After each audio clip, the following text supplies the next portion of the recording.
So this is the last section of chapter 3. It's about writing the electron configuration for any atom, and the way I'm going to teach you or discuss this particular section is I'm going to first show you how the electrons for any particular atoms obey a set of rules, and these rules are based on the Aufbau, as you see right here, Pauli exclusion principle, the Hund's rule, which you don't see here, and NEVASP. And using NEVASP, you can take a periodic table and determine the electron configuration.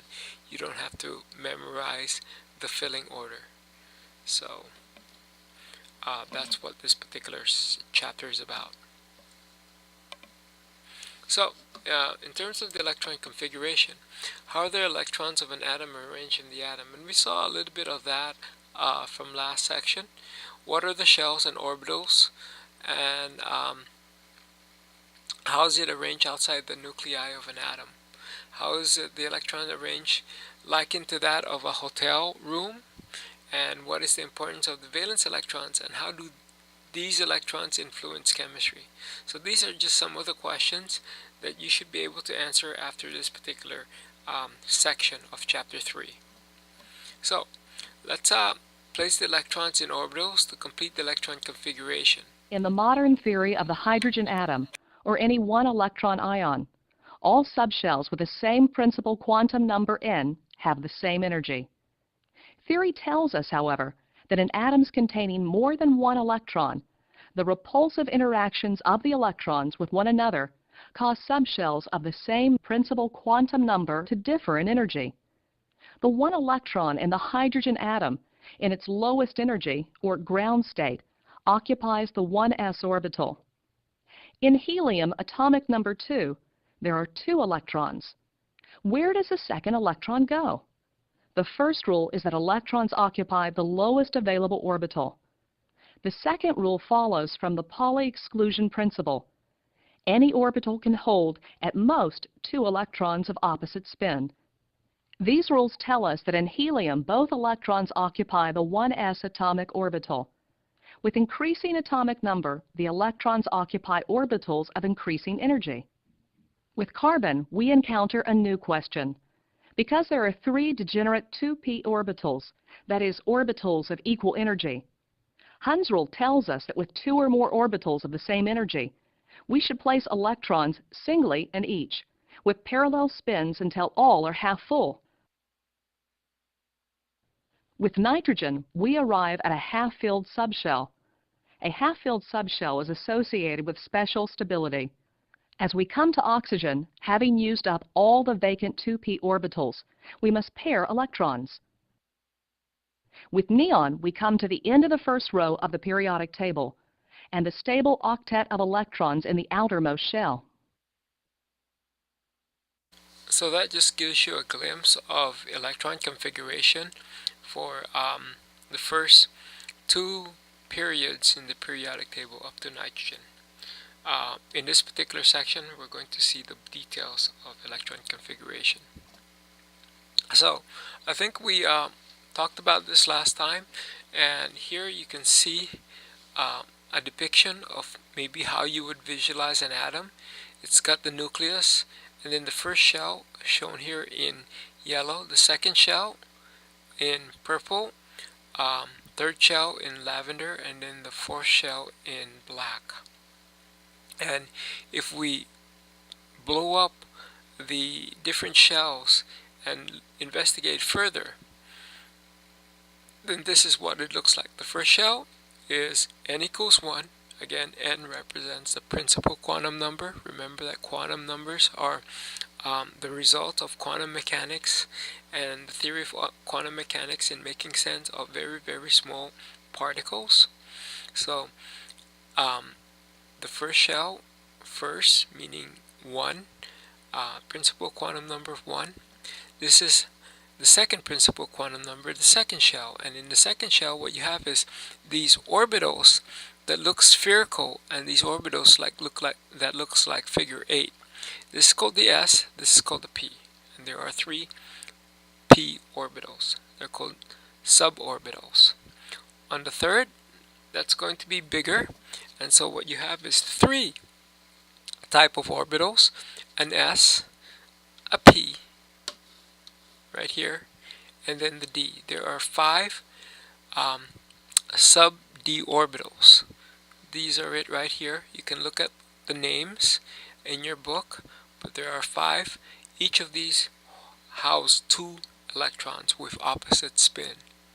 And then the fourth is going to be the four suborbitals, different type of orbitals: the S, the P, the D, and the F. If we go to the fifth shell, this will again increase by one. You have an S, a P, a D, an F, and a G. And if you go to the sixth, you have an S, a P, a D, F, G, and H orbitals, and it just keeps going from there. Of course, only the lower orbitals have electrons in them. So here's another illustration of what we were just talking about.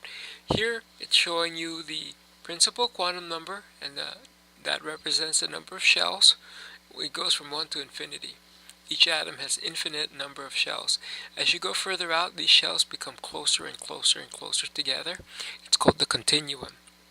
And then, at least for what we're looking at, the different types of orbitals are the S, the P's, the D's, and the F. And remember what these guys look like in terms of the shape. The S looks like this, spherical. The P's look like this. The D's look like this, and the F is really complicated. You're not expected to know the shapes of the D's or the F, but you should know the shape of the P's and the S. So let's kind of take a look at how these electrons fill these orbitals. For in the first shell, you only have an s orbital, and that's why I have a line here under s, because it's called 1s. And if you got one electron here, the electron configuration, if I had one electron here like that, then the electron configuration would be 1s1, and I would write it like this.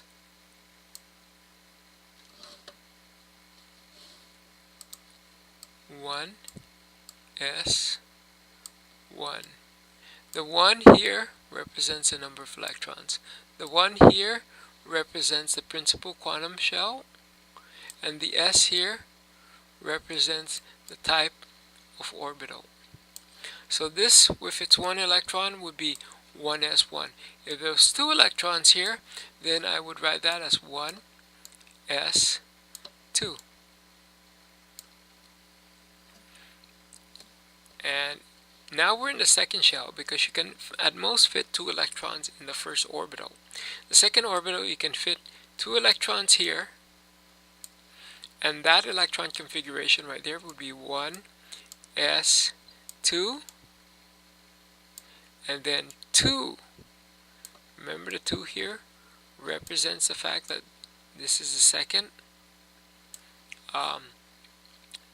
orbital, the second shell. S, the S here represents the fact that we are right here, and then 2. And the 2 there represents the fact that we have 2 electrons right there.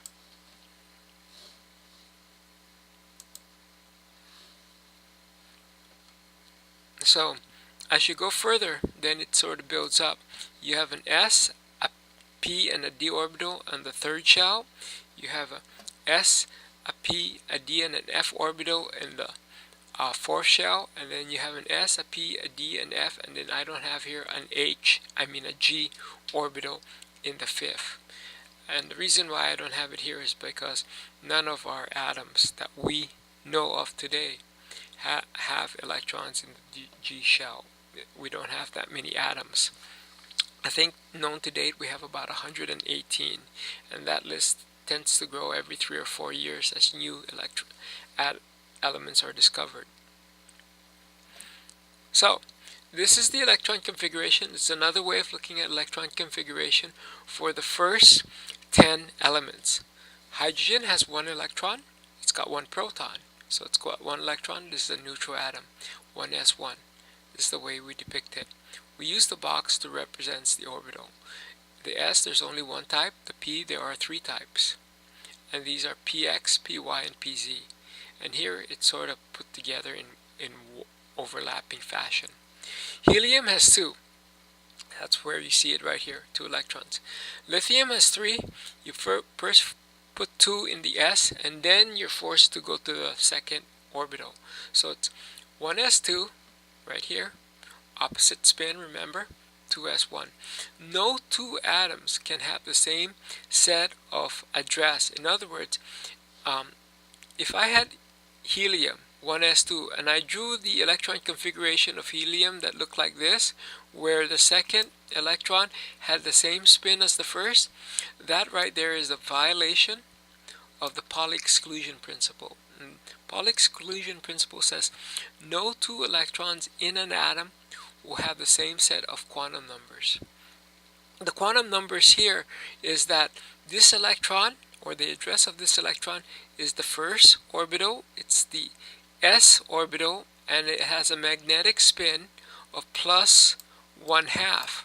And the reason it's plus 1/2 is because the electrons are up arrow, or we might say clockwise. Now if you put another electron here clockwise, again it's in the first shell s orbital, and it also has a quantum number of plus 1/2. That right there is a violation of the Pauli exclusion principle, because these 2 electrons now have the same address. You can't do that. So what you do have is an electron in counterclockwise to the first electron, and that quantum number is minus 1/2. So now it has a unique set of quantum number. Sure, the principal quantum number 1 is the same for both of these. S is the same for both of these, but this electron has a positive 1/2 and this electron has a negative 1/2. So this electron configuration is allowed. It doesn't violate the Pauli exclusion principle.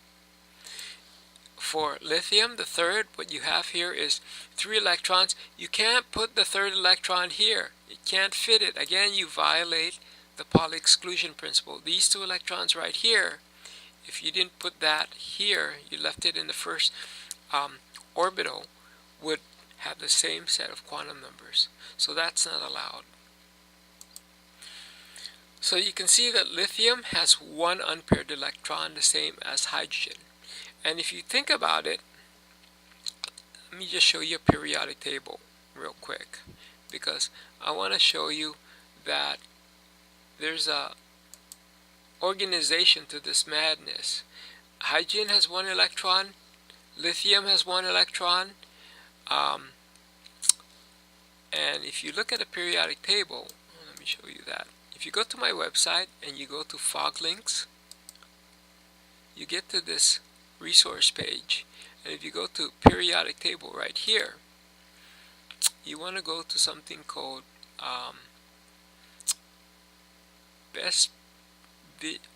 periodic table of the element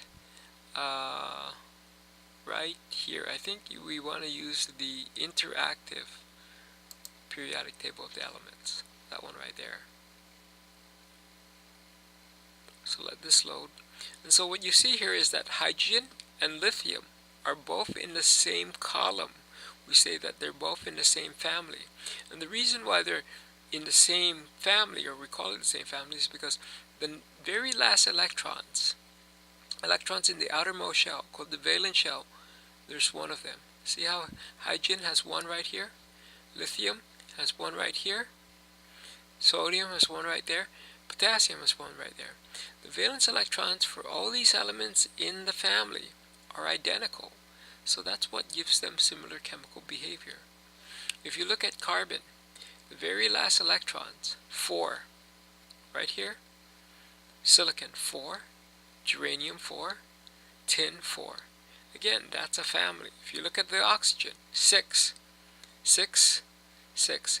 In fact, 16, just think of 6. 15, think of 5. 14, think of 4. 13, think of 2. Don't worry about these elements right here. They're too complicated.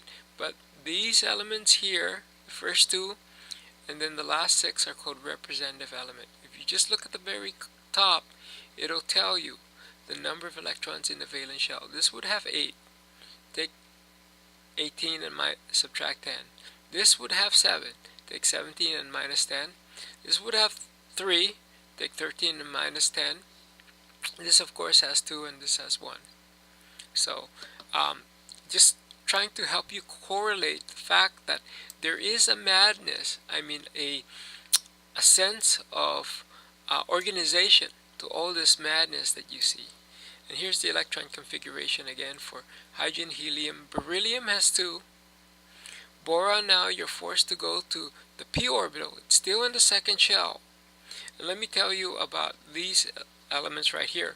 When you do boron, which has a total of 5 electrons, 2, 4, 5, 2, 4, 5, then you put the electrons in one of these p orbitals. Carbon will have 2 in the p orbitals, but you have to put in a different suborbital. They have to be in different suborbital. You can't put it in the same suborbital, because if you do, then that would be a violation of Hund's rule. So let me try and give you an explanation of Hund's rule. Hund's rule says that when you have degenerate orbitals are these p orbitals. They have the same energy. The only difference is that they have different names, px, py, pz. But when you have degenerate orbitals, each electrons, as you fill them up, have to go in different suborbitals with the same spin.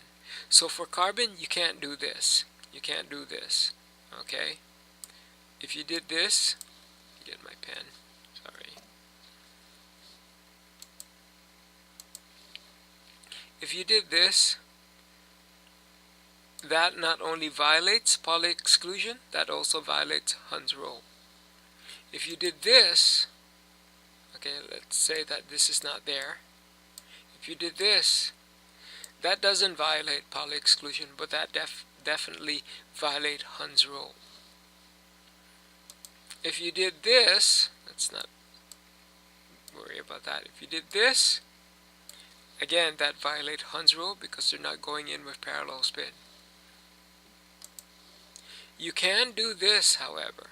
Let's say that this electron is not here, and you put the second electron here. Well, that's okay, because again, it's going in a separate orbital with the same spin. So that's okay. This would be the first and this would be the second electrons, giving carbon a total of 6. So that shows you what Hund's rule is about. Hund's rule says that if you have degenerate orbital, electrons go in separate orbitals with the same spin. Now as we go from carbon to nitrogen, there's 3 right here. You notice it has 3 unpaired electrons. This has 2 unpaired electrons. This has 1 unpaired electrons. This has 0 unpaired electrons as helium. Helium also has 0 unpaired electron. Whenever you have unpaired electrons, we say that it's paramagnetic. Paramagnetic. Okay. Any element that has unpaired electron is called paramagnetic. If that would be boron, that would be carbon, that would be nitrogen. In fact, nitrogen is the most paramagnetic among these series. Oxygen has the same paramagnetism as carbon, 2 unpaired electrons. Yeah, it's got 4 in the p orbital, a total of 6 in the valence shell, but still 2 unpaired electrons. Fluorine is also paramagnetic. It's got 1 unpaired electron, the same as boron, same as hydrogen, same as lithium. But it's got a total of 1, 2, 3, 4, 5, 6, 7 electrons in its valence shell. 5 of them are in the p orbital. It's still paramagnetic. When you have no unpaired electrons, like in beryllium and neon, then these elements are called diamagnetic. Diamagnetic. Okay. So whenever there's unpaired electrons, it's called paramagnetic. Depending on the number of unpaired electrons, it's going to be more paramagnetic, like in nitrogen, compared to carbon and oxygen. When there's no unpaired electrons, we say it's diamagnetic. Diamagnetic. D-I-A-M-A-G-N-E-T-I-C. NETIC. So that's some terminology that you may see in the next quiz. So that's basically the electron configuration. You notice how the valence electrons go from 1 to 2, and then 1 to 2. These beryllium and helium are actually have the same number of valence electrons to each other. Then boron has 3. Don't just look at that. You might think it's 1, but it's 3 because this is in the second shell. Second shell right here. 3. Carbon has 4. Nitrogen has 5. Oxygen has 6. Fluorine has 7. Neon has 8.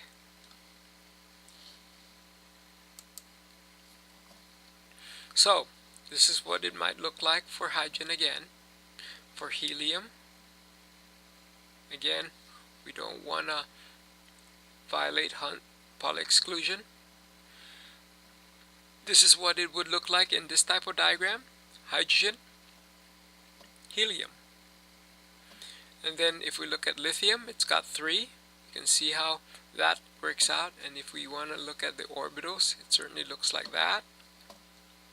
Beryllium has 4.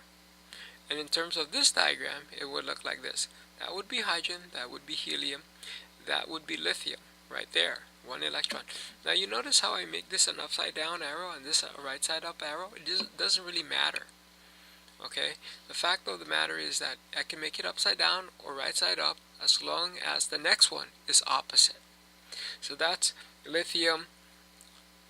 This would be beryllium. Notice how it has to have an opposite spin. And then this would be boron, carbon, and nitrogen. We talked about this already.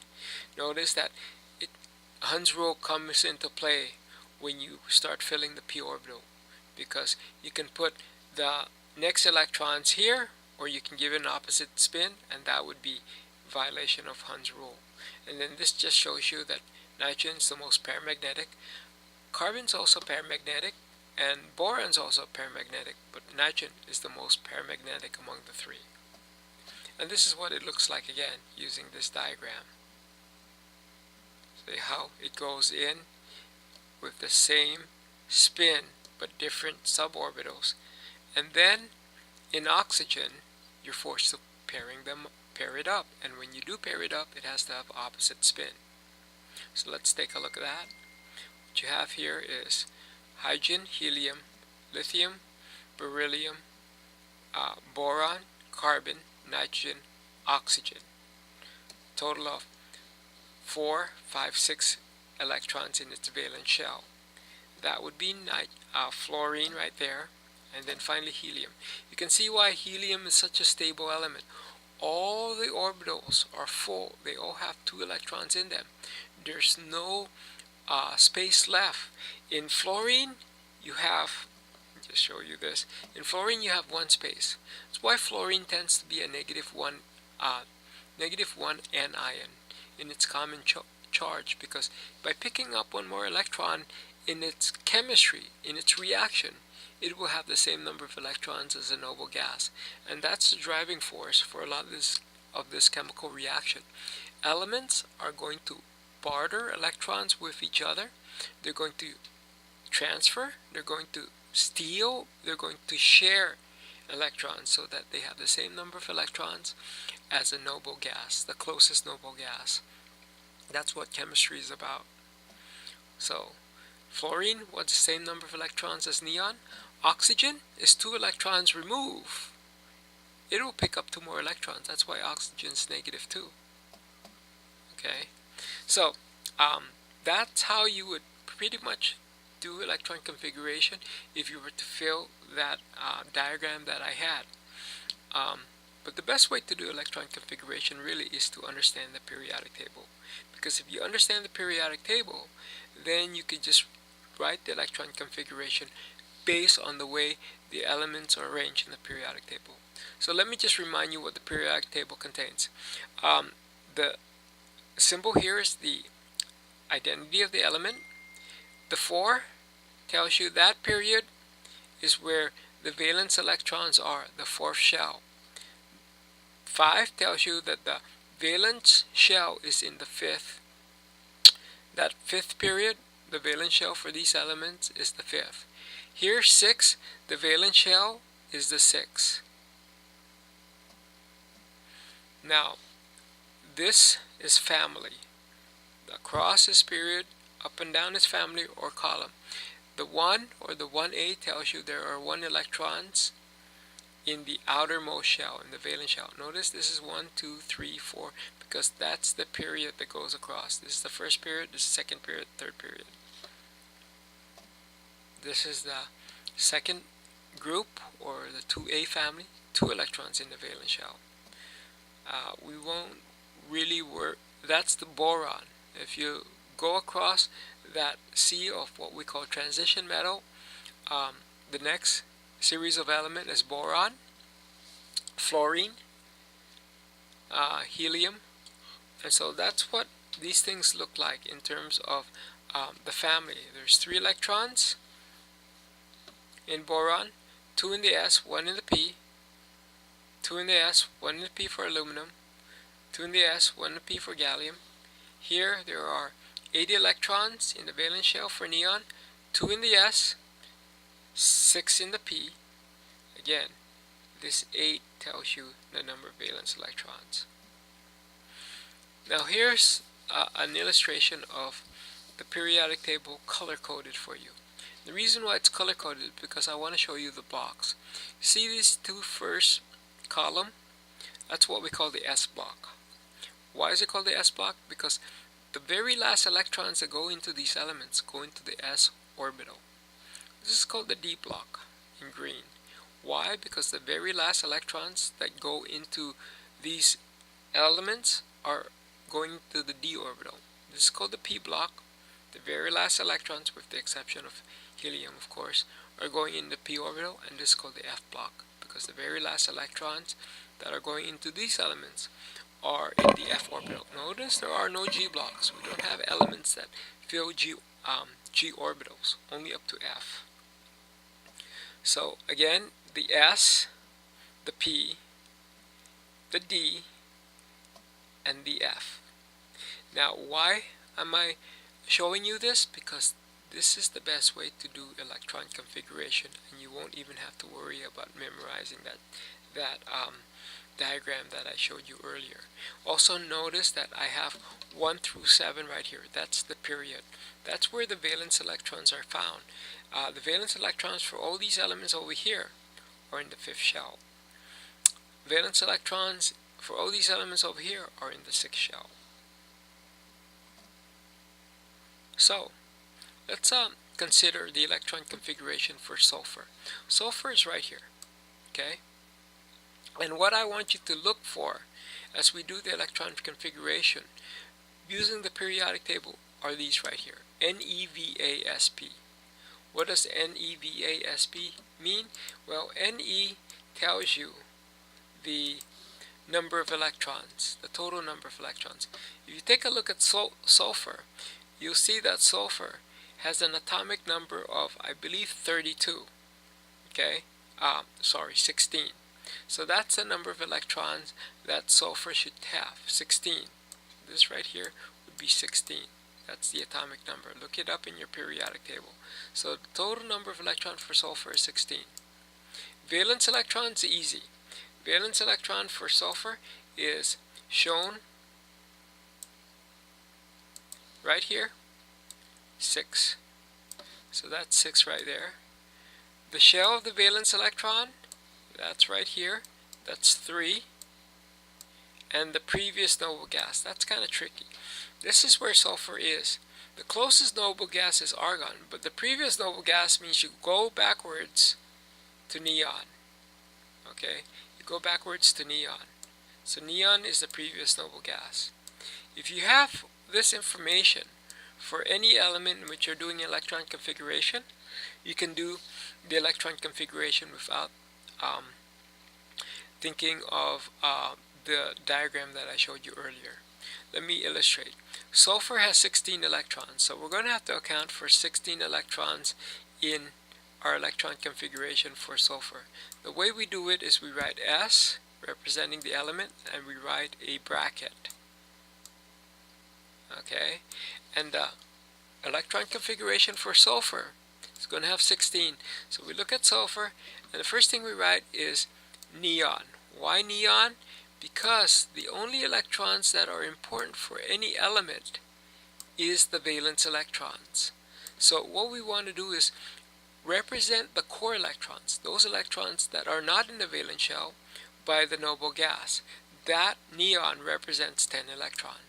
The reason why I'm doing this is because those electrons are not going to do any chemistry. They're not going to be involved with chemistry. So I'm just saying that sulfur has a neon core. If I wrote the electron configuration for neon, that's what I would write here. But it's not important for the electron configuration for sulfur. It's a neon core. And then as we go from neon to sulfur, let's walk. Neon, this would be sodium and magnesium. Notice the 3. That would be 3s, because this is the S block. This right here is the S block. And as we go from neon to sulfur, we're going 1, 2. We're going through the S block. So there's 2 electrons there. And then as we march across, we make this big leap. But then we hit the p orbitals. It's still in the 3rd shell, but now it's in the p orbital. And now we just have to count 1, 2, 3, 4. The electron configuration for sulfur would be a neon core 3s2 3p4. Notice that the 10 plus 2 plus 4 adds up to 16. That's the best way of doing electron configuration, by using the periodic table. You can do that for any element.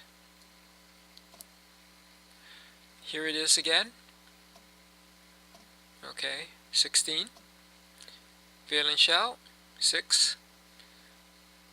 Shell of the valence electrons, 3. Previous noble gas, neon. Always the previous noble gas.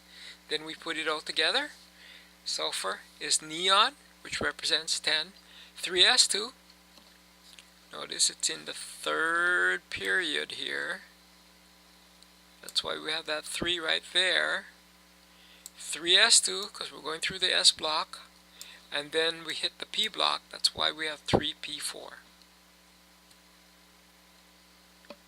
Now you might be asking, well, why do I need to know about electron configuration?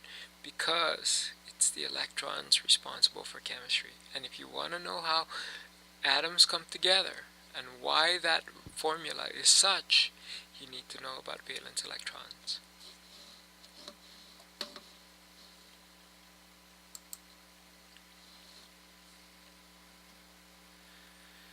So this again illustrates the electron configuration for sulfur. This right here is neon. That's your 6 plus 2 plus 2. That's your neon core right there. That's not important. The chemistry happens at the valence level.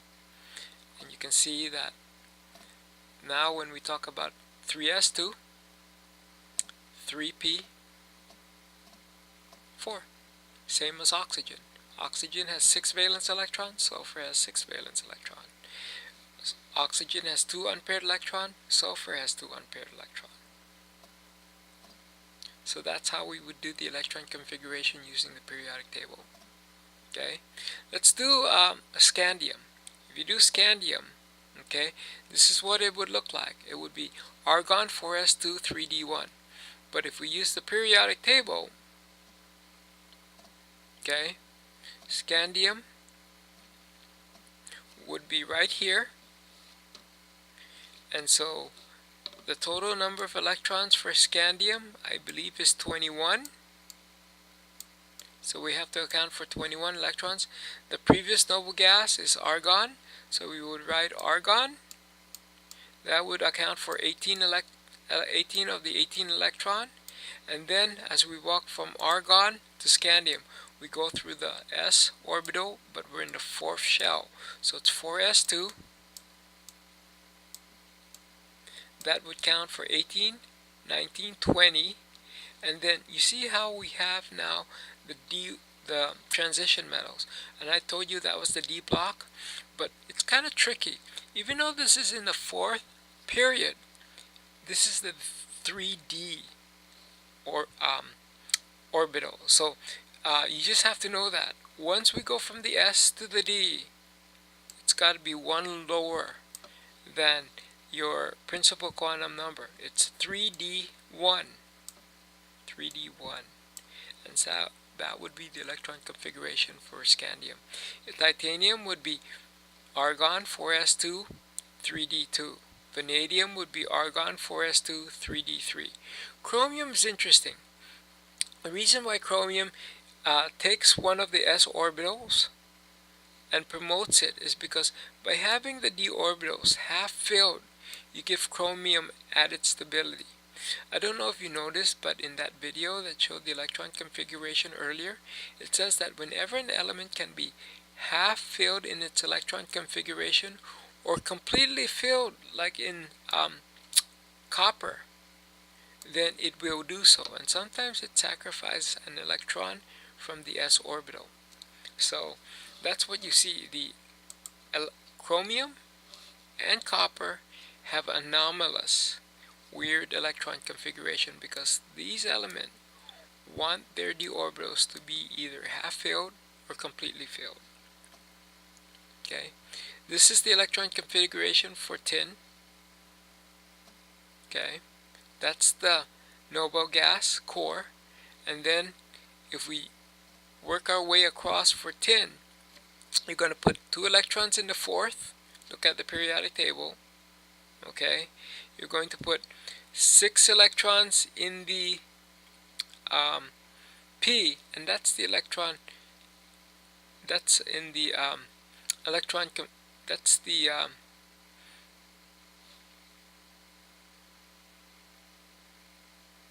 yeah. This is the 4 I think. Let me just check real quick.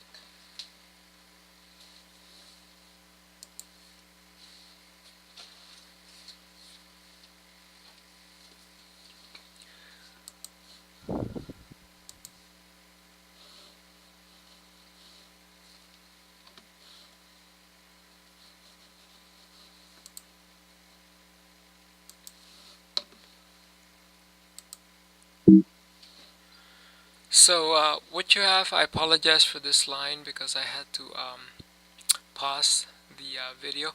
But what you have is this actually should be 5. It should be one more up. These are the electron configuration, and so for tin, what you have is 5s2, okay, 4d10, and then 4p2. And if you look at the tin right here, you can see that tin is shown right here, and you can see that the previous noble gas is krypton. That would be 36. That would be 36 right here. And then let's walk from krypton to tin. We go 5s2. That's what this is. And then you see how you walk through the transition metal. That's 10. 4, because it's one lower than the 5. D10. And then you go back to the 5p, 5p2. So that's how easy it is to do electron configuration using the periodic table. Let me go ahead and erase that. So answer these questions. It's in your lecture notes. Make sure you answer these questions because it's a good review. Finally, let me show you a website.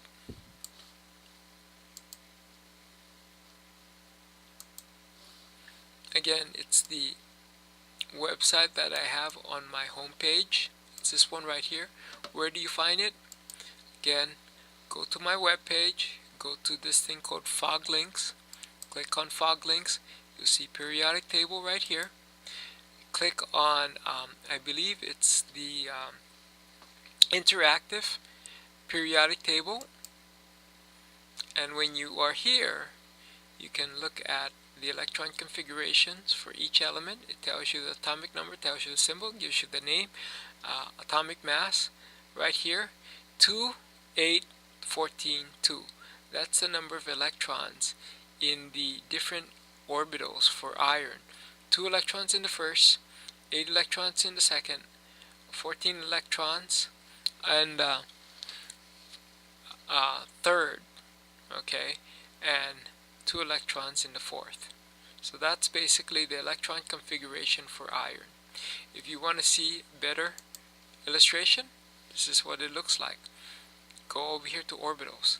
The electron configuration for beryllium is 1s2, 2s2. Let's take a look at tin. Tin is, it basically gives you a krypton core, but it's 5s2, 4d10, 5p2. That's the electron configuration. Notice that I'm citing my electron configuration from the bottom up. The s orbital is below the d orbital, that's why I cite that first. Then I go to the d orbital, and then I go back to the p, because the d is slightly lower than the p. So if I want to do the electron configuration for barium, easy. The electron configuration is xenon 6s2. This is xenon, this is 6s2. This interactive periodic table also tells you the number of isotopes each element contains, what type of compound these elements form, the properties of these different elements, and then some literature information through Wikipedia. So this is a very handy periodic table. If you need to use this, then by all means go to my website and look for that. And that pretty much takes care of chapter 3. The main topic of this particular chapter is to make sure that you guys know how to do electron configuration, and then don't forget to know how to answer these questions.